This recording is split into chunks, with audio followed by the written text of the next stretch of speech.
এ গ্রুপের ম্যাচে কানাডাকে 7 উইকেটে হারিয়ে সুপার 8-এর স্বপ্ন বাঁচিয়ে রাখল পাকিস্তান। আগে ব্যাট করে 7 উইকেটে 106 রানে থামে কানাডা।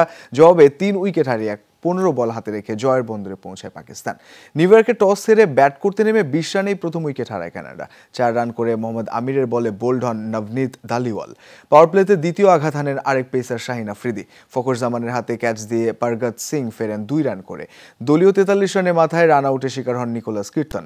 ব্যাট হাতে ব্যর্থ শ্রেয়াস ও রবিন্দর পাল। অর্ধশত করার পরই নাসিমের শিকার হন এক প্রান্ত আগলে রাখা জনসন।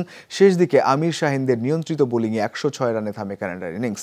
জবাবে ব্যাট করতে নেমে দলীয় 20 রানে ডিলনের শিকার হয়ে সাজঘরে ফেরেন সাইম আয়ুব।